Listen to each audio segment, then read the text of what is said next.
One moment. Testimony time.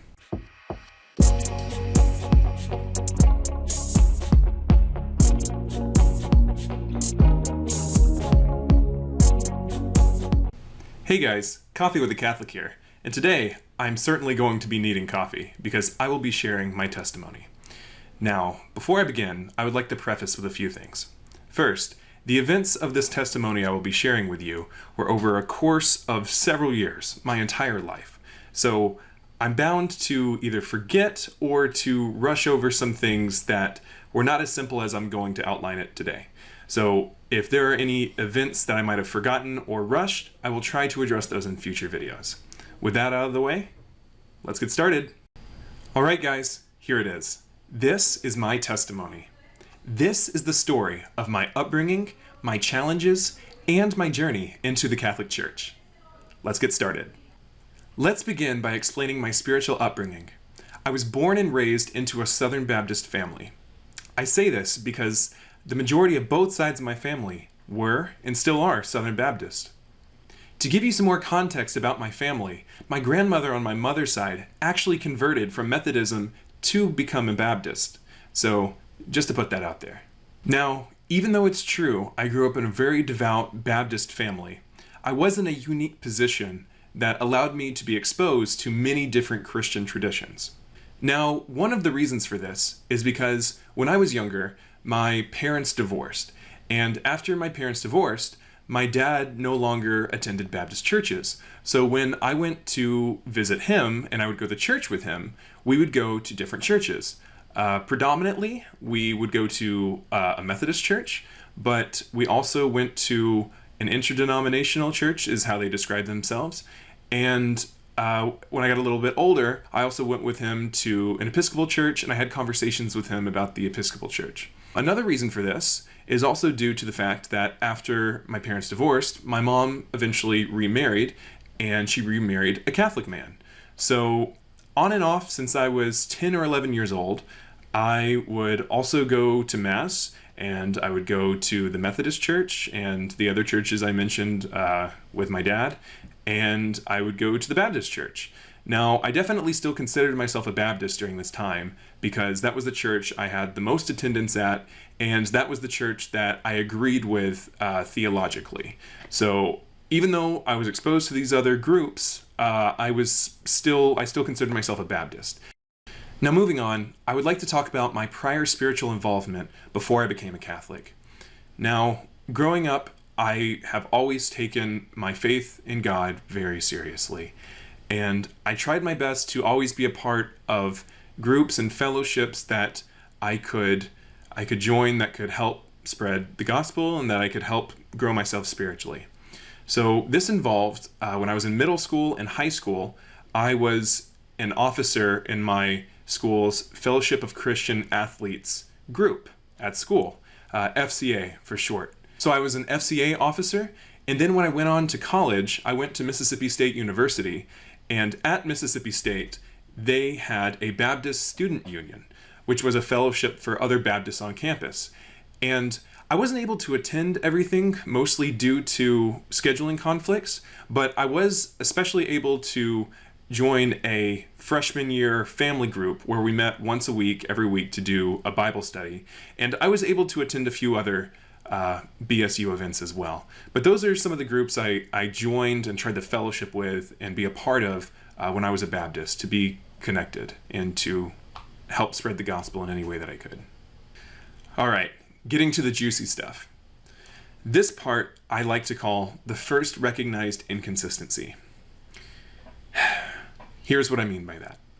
So when I was in high school, I took my faith very seriously, like I have throughout my entire life, but there were certain doctrinal beliefs that I believed because they were taught to me that had always been cohesive and had always worked in my frame of mind and in my reason and my rationale. I had no reason to doubt them because they had always seemed to be consistent. And at that time, one of them was the Baptist belief of once saved, always saved. Sometimes this is also called the eternal security of the believer. And in Calvinist circles, they may refer to this as the perseverance of the saints, although that's not really, that's not a term Baptists use, because that implies some other things that Baptists, at least not, maybe Reformed Baptists, but non-Reformed Baptists, like I was, don't use that term. And that could be a completely other video. I'll get into that. But so the idea of once saved, always saved, or eternal security of the believer. Now, this was a topic that was to me as a previous Baptist, and still is to just about every Baptist, or at least many Baptists that are out there. They hold firm to this doctrinal belief that is very central to their theology. And it had always seemed that it was true up until my junior year, or either my junior year of high school or right before my junior year of high school. Now, the reason for this is because a very good friend of mine, who part of the reason we became really good friends in the first place was because we both took our faiths very seriously. We went to the same school and the same church, and we talked about God and our faith all the time. Now, my very good friend, who I just described to you, at junior year, he told me, he had a conversation with me, and he told me that he was no longer going to be a Christian, and that completely blew my mind. I did not have any concept of that being a possibility, of that happening to him, or him choosing, not really happening to him, him choosing to do that. Because from the Baptist perspective, at least the Baptist perspective that I was taught, the belief of once saved, always saved, or the eternal security of the believer, means that if you sincerely put your faith in Jesus and you truly believe in him and what he has done for you, you will be saved, and you won't turn your back on him. And this had always been consistent, because the people that I knew of who had fallen away from church or had fallen away from believing, by the fruits of their actions, everyone kind of knew that they didn't really take it seriously anyway. It was more so that their family was Christian, and so they had to go to church because their family was forcing them to. But in the case of my friend, this was different. He took it very seriously, and I know from personal communication with him that it wasn't cultural for him, or it wasn't something that he was forced to do. He meant it. And so for him to go from being a sincere Christian to no longer, there was no concept to me for that. From what I was taught, that means he was never truly saved in the first place. He was never truly a Christian. He was never sincere. But I knew from my personal engagement with him that simply was just not the case. That wasn't true. And I was not going to allow anyone to tell me otherwise. So this was the first major inconsistency that I ran into. And then, so when I was trying to figure out, what happened with him, I turned to the Bible, was one of the places I turned to. And I started reading verses like Hebrews chapter 6, verses 4 through 6, that explains that people can taste the righteousness of God and still fall away. And I read that and I was like, okay, that sounds very contradictory to what I had always been taught as a Baptist, but this is the Bible saying it. So, and I knew that the Bible couldn't be wrong. At least if I had the correct interpretation, I knew that the Bible couldn't be wrong, which it seemed pretty plain, so that was a big question that was going on in my mind. And I found other verses, such as Hebrews chapter 10, verses 26 through 27, and 1 Corinthians chapter 4, verses 3 through 5, that also showed that there seemed like there's a pattern that the Bible was showing that once saved, always saved might not be a thing. So I was starting to have some doubts about it. I wasn't fully not believing in that yet, but I was definitely starting to have some major doubts. And there was even more verses than that.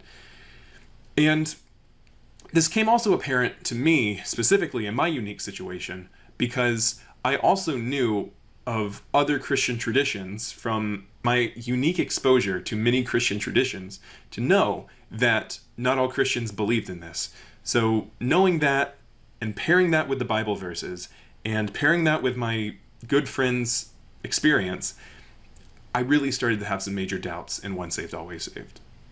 So after that recognized inconsistency, I also started to have other recognized inconsistencies. Not all of the following recognized inconsistencies were necessarily theological, but they were things that just I had questions about, such as, the debate of the age of the earth. The tradition that I was raised in was trying to push a young earth narrative where they believed that the earth was only around 6,000 years old, which is definitely contradictory to science. And this also plays a part into evolution versus creationism. And when I say creationism, I still believe that God created the world, but the thing is that, how did he choose to create the world? Creationists usually, as we use that term today, usually imply that God created the world in a literal 6 days, like the book of Genesis states. Obviously, science, again, deeply disagrees with that. And so, I was just wrestling with, what's true, why, if you want to be a good Christian, you have to hold on, or at least I thought you had to hold on to these beliefs that were contradictory to science. But at the same time, the science was there. So what was the deal with that? Another example of this was, if you're not familiar with the story of Noah and the worldwide flood, supposedly there was a worldwide flood that lasted for 40 days and 40 nights, and scientific evidence does not show that that ever happened. So that was also just one example of something that was a little confusing on, what's going on. And, I had the question, does science have to be against religion? I also had other people in my life help me realize that even more, such as my dad and some other friends, that they were pointing out that science and religion don't have to be against one another. They can actually go hand in hand. And I started to really understand that more as time went on. So here we go. The Catholic video that impressed me. Now let me explain. There was a particular topic that I'm not going to get into in this video, but there was a particular topic that a few years ago I was trying my best to really search up on, because it's a topic that has affected me my entire life, and I was just trying to make sense of it. The perspective that I was taught on this topic as being raised as a Baptist did not make sense to me. And it's not that I don't have faith, that I don't have trust. It was just more of that, for my personal reading and for my personal life experiences, I didn't see the answers I was given to be the case. So I was trying my best to search to see if there was any other Christian group out there who also came to the same conclusion that I came based on faith and reason. And believe it or not, I ran into a video made by a Catholic group that had the exact same position that I did. And I was caught by surprise. I was like, wow, okay, that really impressed me. And they actually explained it even further than I had thought of it. And I was like, wow, that's really sound logic. Yeah, like that's good, And, I was very impressed by it. And it was made by Ascension Presents on YouTube, or Ascension. Believe it or not, it was not a Father Mike Schmitz video, as some of you may know of him. But I was just so impressed by this video that I was like, if I think they're so right about this one topic, what else you got? Like, what else could you be right about? And that's where part 1 ends. Make sure to catch part 2 in my next video. Thank you so much for watching. If you enjoyed this video, please make sure to like, comment, subscribe, share, and turn on notifications. If you'd like to support the channel, please head on over to patreon.com/coffeewithacatholic. Until next time, take care and God bless.